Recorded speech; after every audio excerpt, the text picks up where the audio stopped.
Cumprimento a todos com a paz do Senhor Jesus. Amém. Os irmãos podem tomar assento.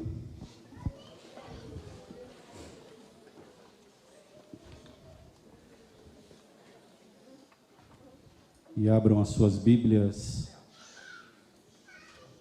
Nós vamos ler um versículo que eu creio quase ninguém conhece, que é o texto áureo da Bíblia, que é João 3,16. Apenas esse versículo nós vamos ler. O Senhor já tem falado conosco através dos louvores, tem escutado as nossas orações e creio que tem respondido. E agora nós rogamos ao Senhor que fale conosco através da explanação da sua palavra.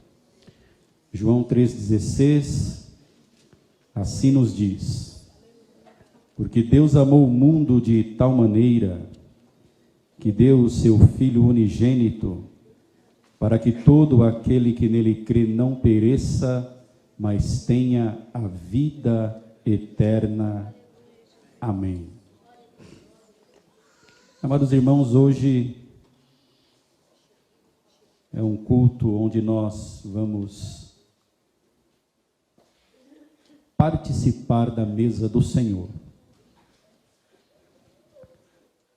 E eu sempre tenho em minha mente que este momento, o de tomar o pão, o de beber o cálice, pão alusivo ao corpo do Senhor Jesus, que no Calvário, na cruz do Calvário, foi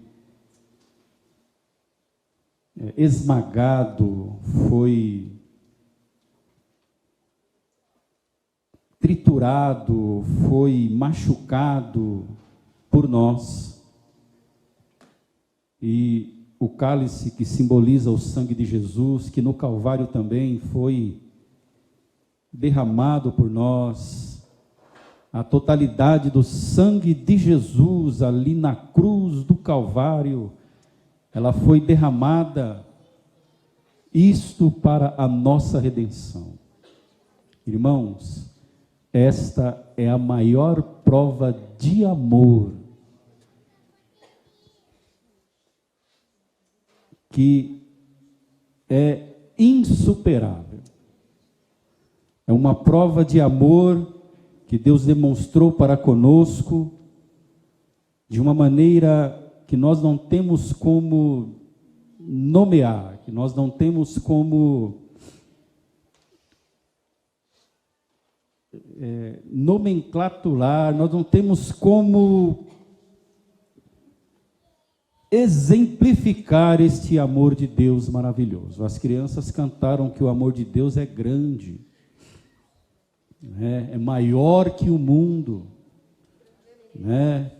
as crianças cantaram que o amor de Deus, ele é imenso, e é sobre este amor que eu quero falar nesta noite.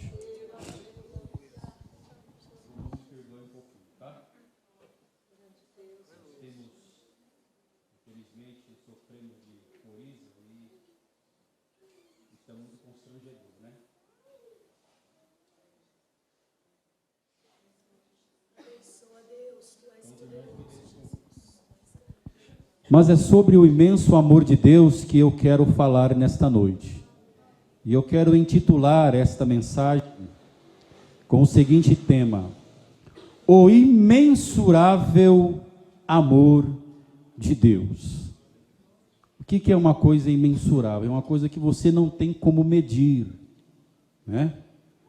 Não tem como você colocar uma medida naquilo ali. É tão grande, como as crianças acabaram de cantar, que não há como nós medirmos, dizer assim, o amor de Deus é desse tamanho, e aí para. Não, o amor de Deus, ele é tão grande que nós não temos como medir. Nós podemos medir, podemos quantificar, vamos assim dizer, o amor vou tirar como exemplo o amor que eu tenho pelos meus filhos, Gustavo e Gabriel. Eu amo aqueles homens de paixão.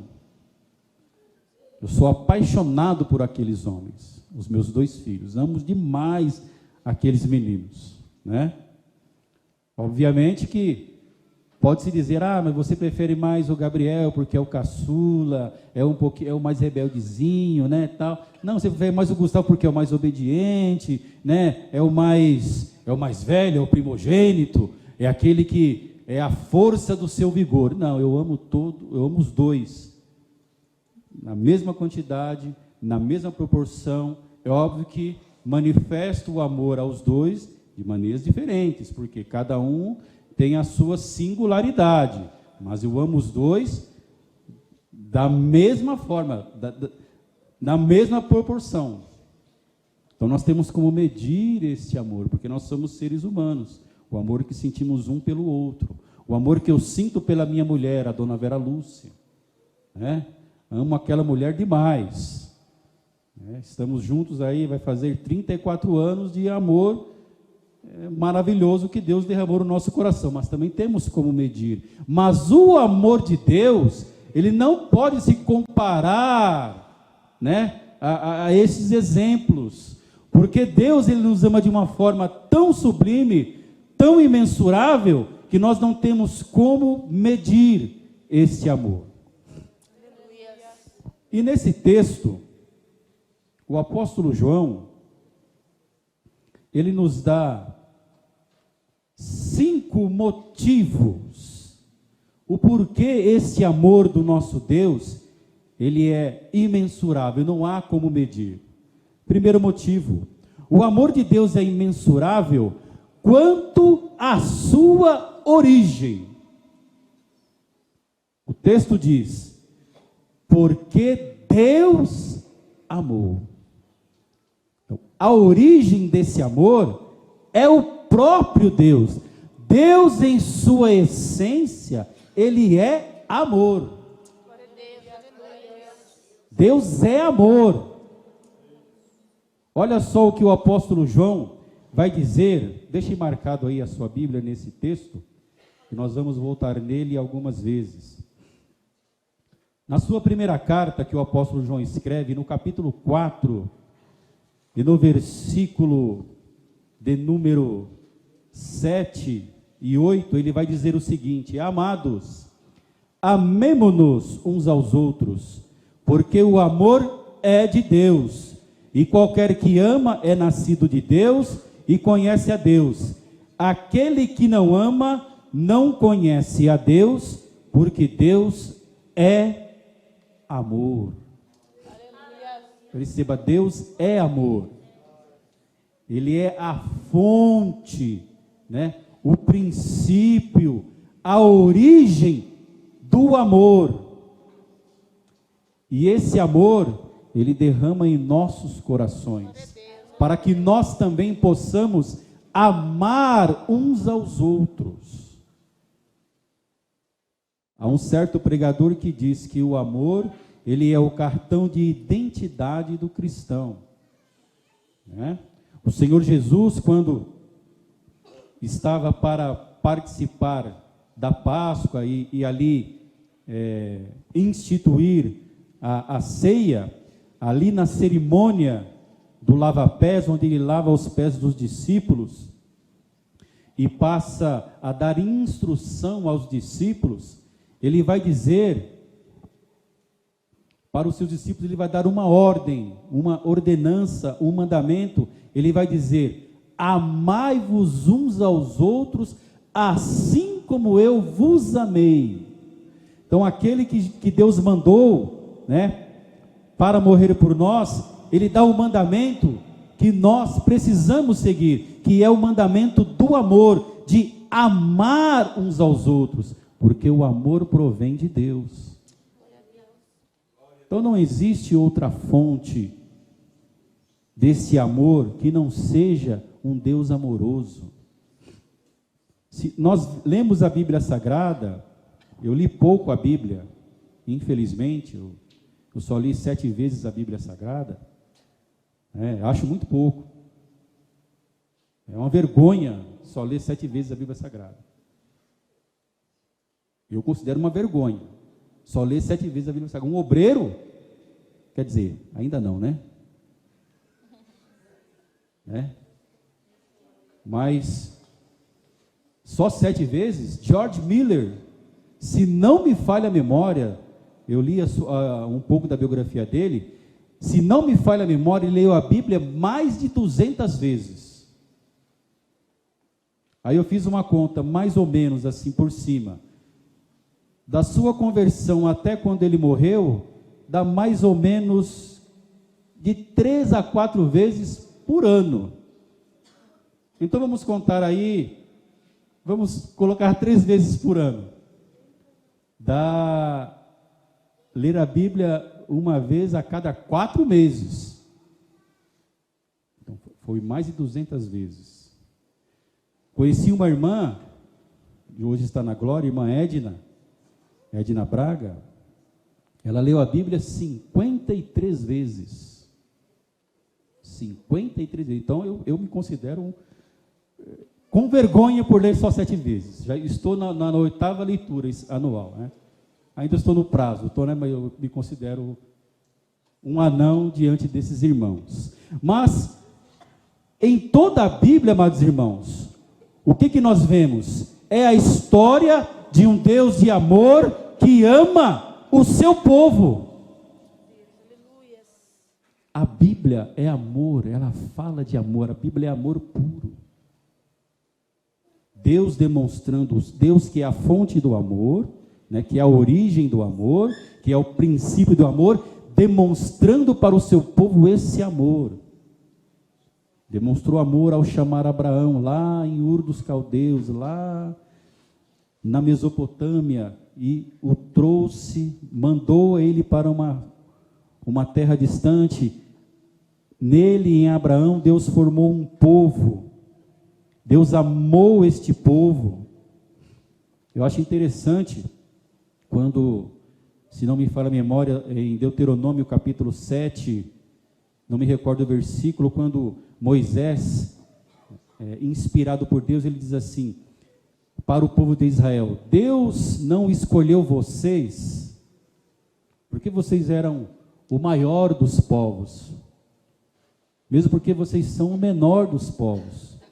Aí Moisés usa uma expressão maravilhosa: mas porque o Senhor vos ama. Glória a Deus, aleluia. E Deus ama com essa grandiosidade, amou este povo, e introduziu este povo em Israel, né? na terra prometida, lá em Canaã. Da geração que saiu do Egito, apenas 2, né, de 20 anos para cima, entraram em Canaã, Josué e Calebe. Mas mesmo assim Deus foi fiel para com o seu povo, e em amor deu aquela terra em herança para o seu povo. Em amor corrigiu o seu povo, quando o seu povo pecava, quando o seu povo prevaricava, quando o seu povo se desviava, quando o seu povo ia até outros deuses, quando o seu povo adorava outros deuses. Em amor, Deus perdoava e abençoava aquele que era fiel. O livro de Oséias fala desse amor. Deus se entregando para um povo que por nós, Senhor, larga esse povo para lá, né? Deixa esse povo para lá. Levanta outro povo. Não, Deus amou aquele povo. E daquele povo, Deus fez vir o Messias, o nosso Senhor e Salvador Jesus, como nós acabamos de ler aqui no versículo 16, do capítulo 3 do livro de João. Então, irmãos, o amor de Deus é imensurável, porque a fonte desse amor é Ele, é Deus. Deus é amor. Aleluia. Deus te ama porque Ele é amor. Glória a Deus. Quando alguém aqui dos obreiros impetra a bênção apostólica, faz alusão a esse amor. né? Quando você estende as mãos e o pastor ou o presbítero impetra a bênção, quando ele diz: a graça do Senhor Jesus e o amor de Deus, é para abençoá-lo com o amor de Deus. Por isso que diz: estenda as suas mãos para receber o amor de Deus. Porque Deus é amor, Ele nos ama de uma forma maravilhosa. A segunda causa, o segundo motivo para esse imensurável amor de Deus, ele é imensurável porque ele tem uma abrangência, é imensurável quanto a sua abrangência, quanto o seu alcance, né? O versículo vai continuar dizendo: porque Deus amou o mundo. Mais uma vez, o nosso amor, ele pode abranger, ele pode ter uma extensão muito limitada, né? Nós amamos aqueles que estão ao nosso redor, né? Nossa família, né? Nossos amigos, nós amamos os nossos vizinhos, mas é algo reduzido, é algo limitado. Não é assim com o amor de Deus. Deus, Ele amou o mundo. Mas por que Deus amou o mundo? Acabamos de falar que a Bíblia é uma história de amor. Deus ama desta forma abrangente. Por que Ele demonstra o seu amor para com todos? Porque todos em Adão são pecadores. Todos em Adão são necessitados da graça de Deus. Romanos 3:23 vai dizer: porque todos pecaram e destituídos estão da glória de Deus. Os irmãos terem uma noção desta abrangência do amor de Deus, alguns não vão concordar com esta palavra. Alguns não vão concordar com isso. Existe uma vertente aí que diz: não, Deus não morreu. O amor de Deus, ele não é para todos, mas é para um grupo específico, é para um grupo seleto, né? Mas não é o que a Bíblia diz. A Bíblia diz que Deus amou o mundo, e a palavra mundo aqui no original é cosmos, que é a totalidade das pessoas que habitam no mundo. Então é cosmos, não é o mundo dos escolhidos, né? A palavra aqui é cosmos, da ideia de o mundo inteiro, todas as pessoas do mundo. Alguns não vão concordar com esta palavra, mas a Bíblia me mostra isso. E por que ela mostra isso? Abra lá em Romanos, capítulo 5.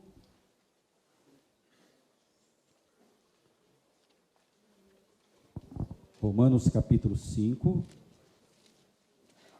Vamos ler a partir do versículo 12 até o 21.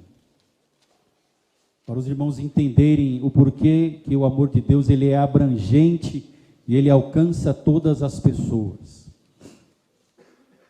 Diz assim: pelo que, como por um homem entrou o pecado no mundo e pelo pecado a morte, assim também a morte passou a todos os homens, por isso que todos pecaram. Porque até a lei estava o pecado no mundo, mas o pecado não é imputado não havendo lei. No entanto, a morte reinou desde Adão até Moisés, até sobre aqueles que não pecaram à semelhança da transgressão de Adão, o qual é a figura daquele que havia de vir.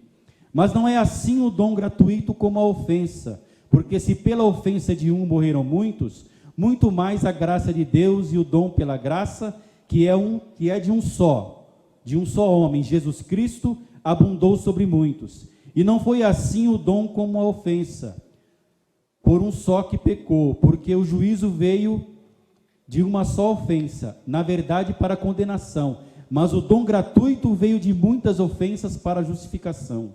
Porque se pela ofensa de um só a morte reinou por esse, muito mais os que recebem a abundância da graça e o dom da justiça reinarão em vida por um só Jesus Cristo. Por isso, como por uma só ofensa veio o juízo sobre todos os homens para a condenação, assim também por um só ato de justiça veio a graça sobre todos os homens para a justificação da vida. Porque como pela desobediência de um só homem muitos foram feitos pecadores, assim pela obediência de um, muitos serão feitos justos. Veio, porém, a lei para que a ofensa abundasse, mas onde o pecado abundou, superabundou a graça, para que assim como o pecado reinou na morte, também a graça reinasse pela justiça para a vida eterna, por Jesus Cristo nosso Senhor. Amém. Perceba que aqui Paulo ele faz um contraste, certo? Ele contrapõe duas ideias. A primeira, que em Adão todos pecaram, todos estão destituídos da glória de Deus. Todos, em Adão, todos são réu do juízo e serão condenados. E são condenados. A condição é essa. Em Adão, todos, toda a humanidade condenada.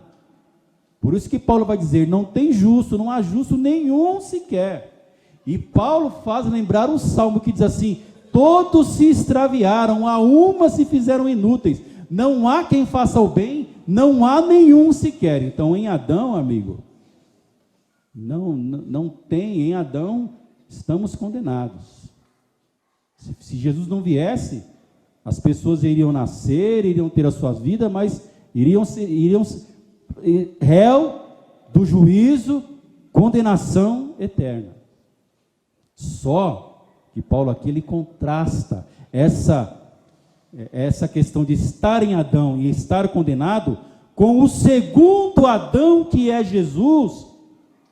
E quando ele fala assim no versículo 18, pois assim como por uma só ofensa veio o juízo sobre todos para a condenação, assim também por um só ato de justiça, ou seja, a morte de Jesus no Calvário, veio a graça sobre todos os homens para a justificação da vida.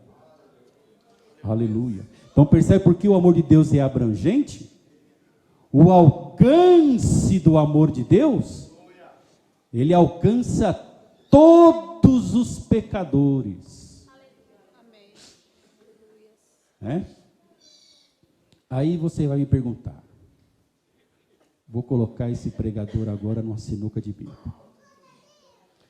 Ó, então isso é universalismo, porque se em Adão todos pecaram e em Cristo há a justificação, então você quer dizer que todos serão salvos? Todos serão salvos? Fique com essa pergunta na sua mente, mais na frente nós vamos respondê-la. Vamos seguir aqui o curso, né, das questões que eu tenho para colocar ainda. Então percebam, a abrangência do amor de Deus é essa. Ela abrange toda a humanidade, né? Mas fica aí com essa questão. Então, se abrange toda a humanidade, então toda a humanidade será salva, não é verdade?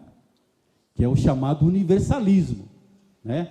Há até uns que são tão universalistas que creem que até Satanás será salvo e os anjos caídos, porque Deus é amor, o amor dele é imensurável, o amor dele é grande, é incomparável. Alguns chegam até a dizer, né, alguns teólogos chegam até a afirmar que por conta desse amor, até Satanás e os anjos caídos serão salvos. O que não é verdade, né? Mas fique com essa questão aí, serão todos salvos? Fique com ela aí, mais à frente nós vamos tentar responder, tá bom? Então vamos prosseguir. Então o amor de Deus é imensurável, segunda causa, quanto à sua abrangência, quanto ao seu alcance, alcança todo o mundo, né? Todo o mundo, porque todos precisam ser alcançados pela graça de Deus. Terceiro, o amor de Deus é imensurável quanto à sua intensidade. Vai continuar o versículo dizendo: porque Deus amou o mundo de uma tal maneira. Essa tal maneira, ela fala de algo que é intenso, de algo que é vibrante. Ela fala de algo que é contundente. Ela fala de algo que é vigoroso. Deus amou, mas Ele não simplesmente amou, amei, né? Mas daquele jeito despretensioso, sabe? Né? Ele não mostra ardor no amor. Já pensou você amar a sua esposa ou você amar o seu marido, né? Sem demonstrar aquela, vamos assim dizer, aquele fogo, né? aquela paixão, sabe? Aquele interesse. Fica difícil, não fica? Né? Que relação vai prosseguir desse jeito? Se Deus nos amasse dessa maneira, né? Sem esse interesse, né? Sem esta voluntariedade, mas não é assim que diz de uma tal maneira. Deus nos ama intensamente.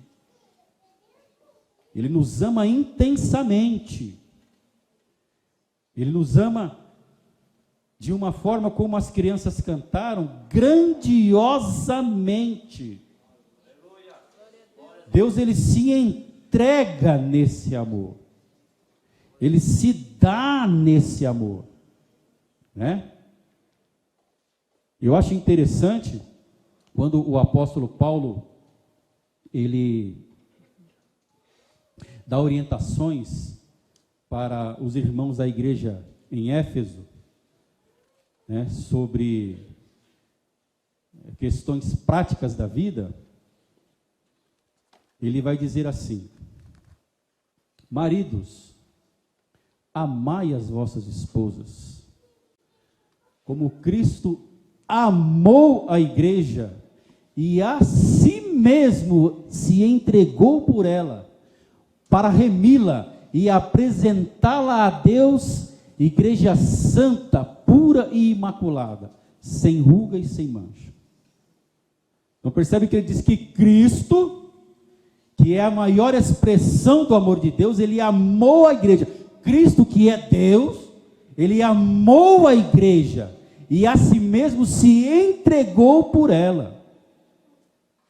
Você acha que essa entrega, ela foi assim, de uma forma despretensiosa, né? De uma forma desleixada, relaxada? Não, em absoluto, em absoluto. Ela foi uma entrega ardente. A Bíblia diz que ele amou a igreja e se entregou. Foi de uma forma intensa. É desta forma que Deus te ama. É dessa maneira que Deus te ama, intensamente. Ele te ama de uma forma que você não tem como imaginar. Ele te ama intensamente. Quando eu oro a Deus, Deus, obrigado por me amar. Obrigado por o Senhor demonstrar esse amor maravilhoso por mim. E você deve agradecer a Deus também, porque Ele te ama desta forma intensa. desta forma grandiosa. Olha só o que o apóstolo João, em sua carta, ele vai dizer também, na primeira carta, capítulo 3, e versículo de número 1. Ele vai dizer assim: vede quão grande amor nos tem concedido o Pai, que fôssemos chamados filhos de Deus. E João, ele fala desta intensidade do amor de Deus. Olha, que grande amor Deus tem concedido a você, de você poder ser chamado de filho dele, de você poder chamá-lo de pai, né? De você poder ter esta relação de amor ardente com o Senhor.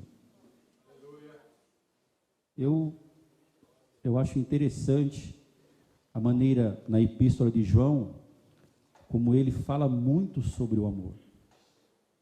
Ele é denominado o apóstolo do amor. Ele tinha esta, não que os demais apóstolos, né, não tivessem, mas diz a Bíblia que João, ele se reclinava no peito de Jesus, no seio de Jesus. O que isso tem a nos ensinar? Isso fala de intimidade. É isso que Deus quer que nós tenhamos com Ele, intimidade. Porque Ele nos ama intensamente, Ele quer se revelar a nós. Ele quer se revelar a nós. Então, essa figura de João, sabe, deitado ali, reclinado no ombro de Jesus, no seu peito, nos ensina que nós precisamos também ter essa intensidade ao amar ao nosso Deus, sabe? Ao amar por aquilo que Ele é, a amá-lo por aquilo que Ele, pelo seu ser, a amá-lo pelos seus atributos, a amá-lo não por aquilo que Ele vai nos dar, vai nos conceder, né? Sabemos que Ele concede isso, sabemos que Deus nos concede bênçãos maravilhosas, mas amá-lo não por aquilo que Ele venha a nos conceder, mas por aquilo que Ele é, por aquilo que Ele representa. Precisamos amá-lo com essa intensidade, porque Ele nos ama de uma maneira intensa também. Ele nos ama de uma forma intensa, de uma forma grandiosa, de uma forma voluntariosa. E o nosso amor por Ele não deve ser menos também. Não deve ser menos. O que estamos fazendo aqui, o culto de adoração ao Senhor, quer seja ceia, quer seja escola bíblica dominical, quer seja um culto de ensinamento, é o reflexo, né? É a consequência daquilo que você já faz no seu dia a dia, aquilo que você já executa no seu dia a dia, né? Eu vou para a igreja todos os dias porque eu vou provar que eu amo a Deus. Não, o culto, a assembleia solene é apenas a consequência daquilo que você é particularmente, né?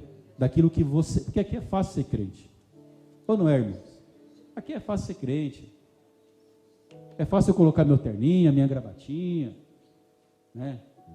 Meu sapato lustroso, é fácil eu subir aqui, eu pregar, eu cantar, eu tocar, isso é fácil, mas isso deve ser feito com amor sim, mas deve ser consequência daquilo que você faz diariamente. Onde quer que você esteja, você deve amar, eu devo amar ardentemente ao Senhor, intensamente, porque Ele nos ama intensamente. É isso o que nos leva ao quarto motivo, porque o amor de Deus é imensurável.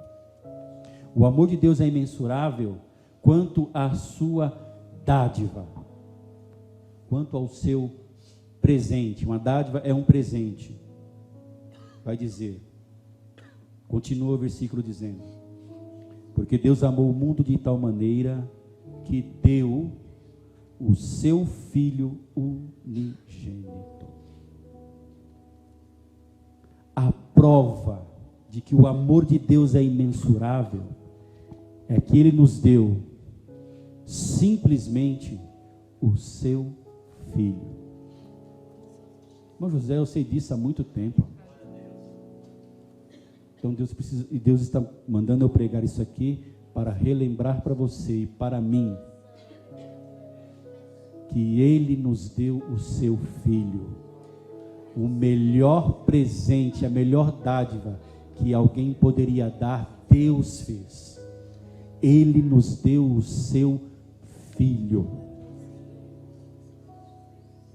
Ele não nos deu o arcanjo Miguel, Ele não nos deu Gabriel, nenhum dos outros anjos, nenhum dos serafins, nenhum dos querubins, não. Ele nos deu o seu Filho, o Senhor Jesus. O maior presente que alguém poderia dar, Deus nos deu, o seu Filho. O seu Filho.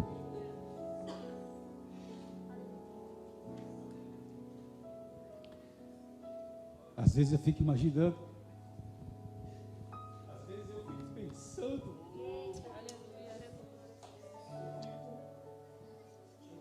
eu fico abismado com o Senhor. Porque eu fico pensando assim, ó, Deus, o Senhor olhou para um mundo pecaminoso, a tua palavra diz que todos pecaram. O Senhor poderia muito bem, depois que, no dilúvio, o Senhor poderia ter destruído todo mundo, até mesmo Noé. Fala assim, não, eu vou fazer tudo novo. Você não poderia fazer isso? Mas e a promessa? E a promessa que da semente da mulher, Deus levantaria um que pisaria a cabeça da serpente. E a promessa? Ficaria aonde? Né? Aí Deus, esse um, é o Senhor Jesus. Sabe aquela passagem de Isaías, capítulo 6, quando Isaías tem aquela grande visão lá, aquela visão teofânica do trono de Deus, os serafins, proclamando a santidade de Deus, santo, santo, santo é o Senhor dos exércitos, toda a terra está cheia da sua glória. Aí Deus diz, Isaías reconhece a sua pecaminosidade, o serafim vem com a brasa viva, purifica os seus lábios. Aí Deus ecoa nos céus aquela voz: a quem enviarei? E quem há de ir por nós? Aí Isaías, ele diz: eis-me aqui, envia-me a mim. Foi Isaías quem disse isso: eis-me aqui, envia-me a mim. Que Deus realmente enviou Isaías para pregar ao povo. Mas eu creio que nós podemos aplicar estas palavras, nós podemos conjecturar neste momento da seguinte forma: Deus olhando para a humanidade caída, todos extraviados, todos condenados, réu do fogo eterno. Deus olha, como diz Romanos 3, não há justo nenhum sequer. Aí Deus olha e diz: a quem enviarei? Quem há de ir por nós?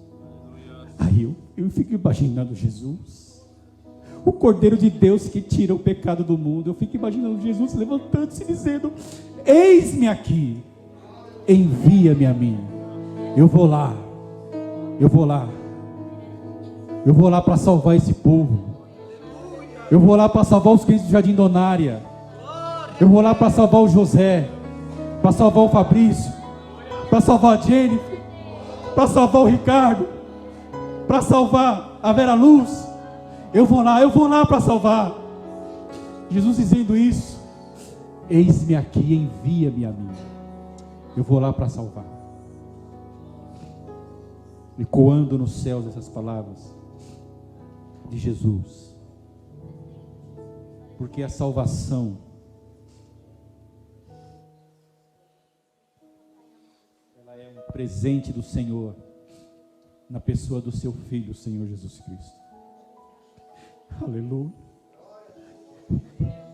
Irmãos, isso é glorioso.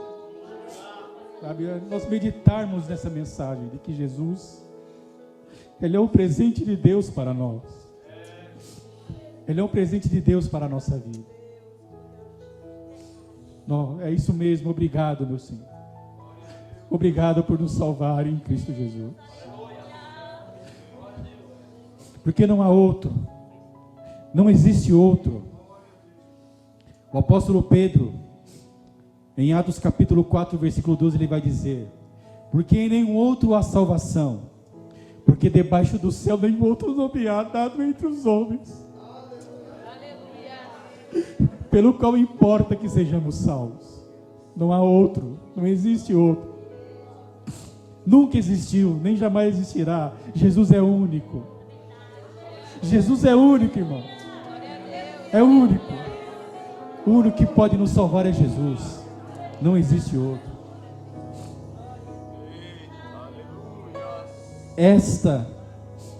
Este é o outro motivo. Porque o amor de Deus é imensurável. Olha o que João também vai dizer na sua carta. Ainda no capítulo 4.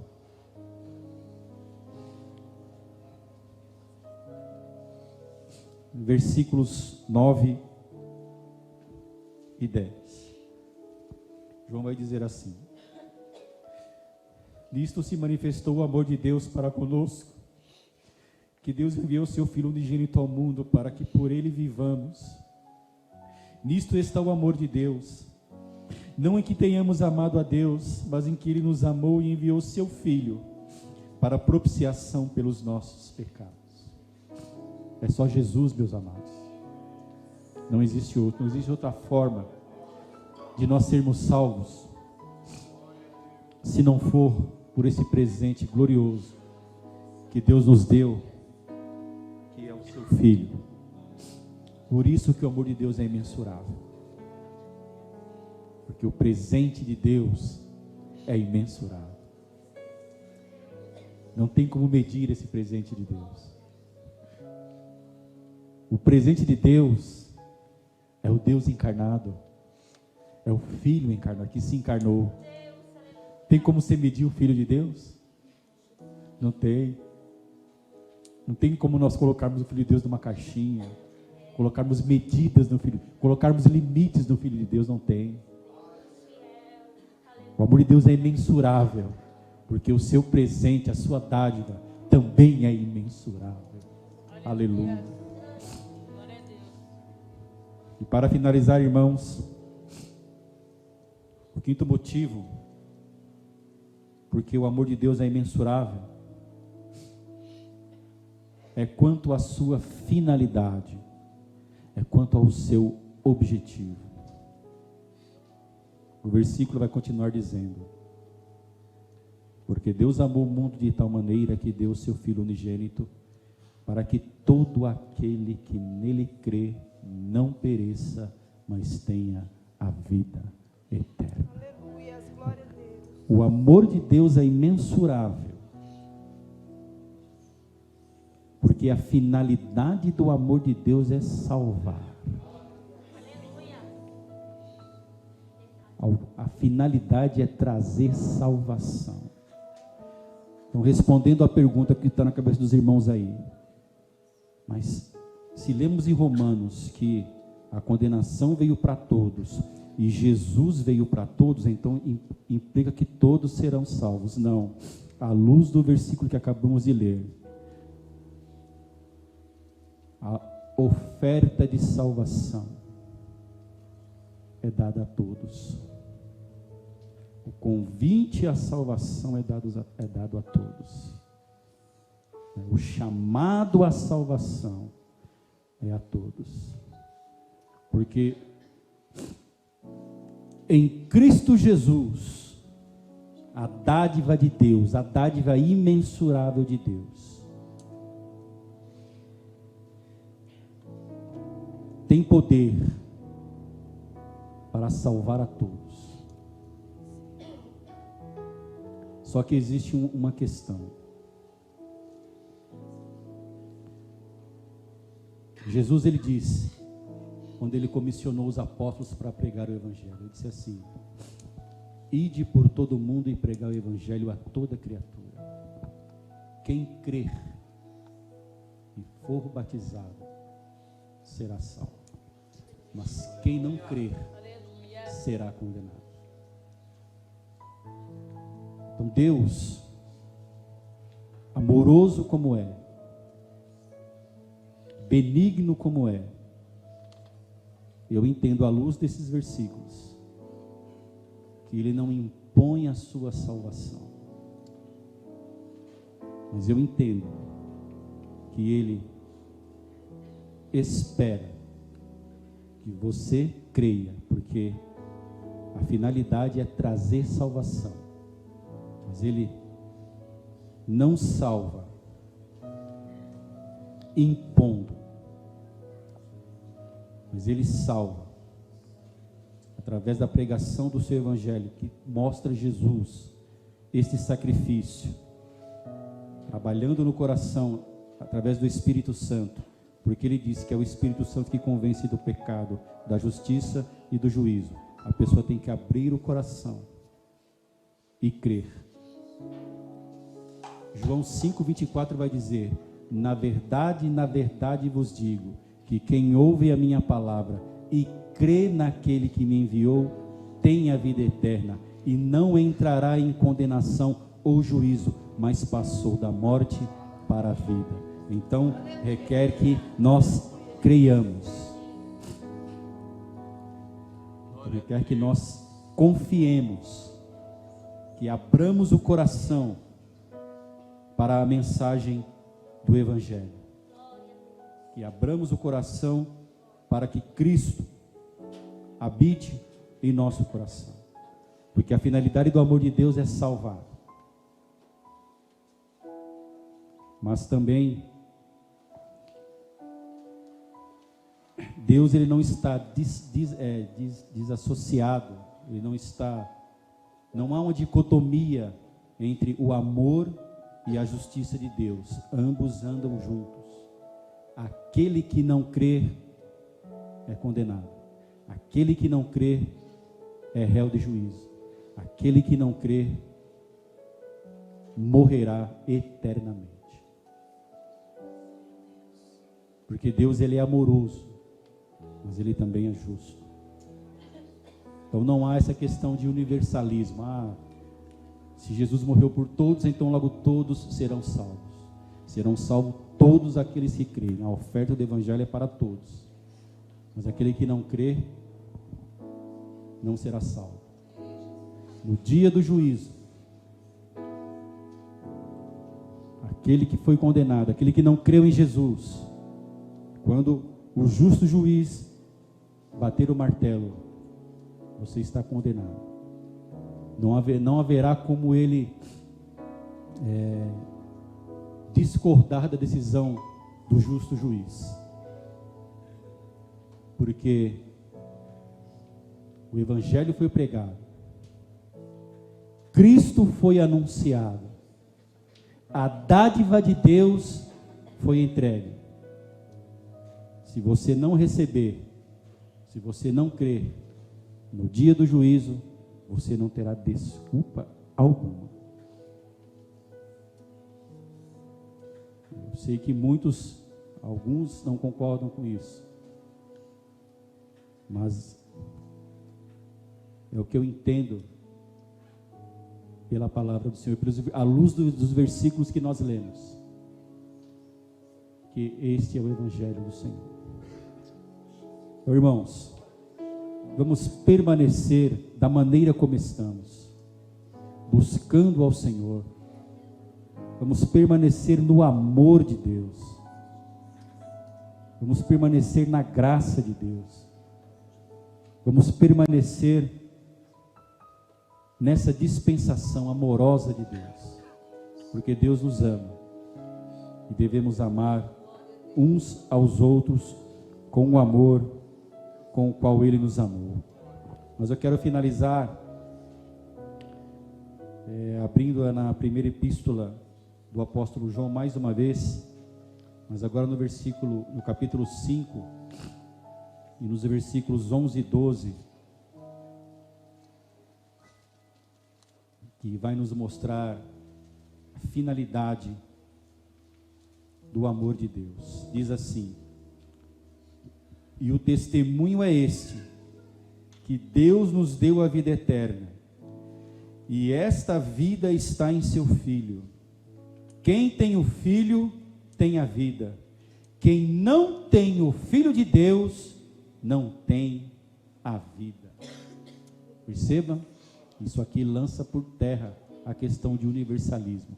Para ter vida eterna é preciso estar no Filho de Deus.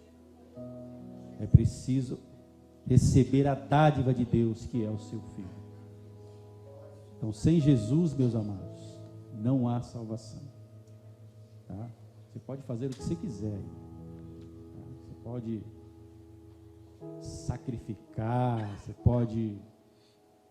o que você imaginar, que não é de você, é dele. Né? Não é você que se salva, é ele que te salva. Você tem que estar... Você tem que receber a dádiva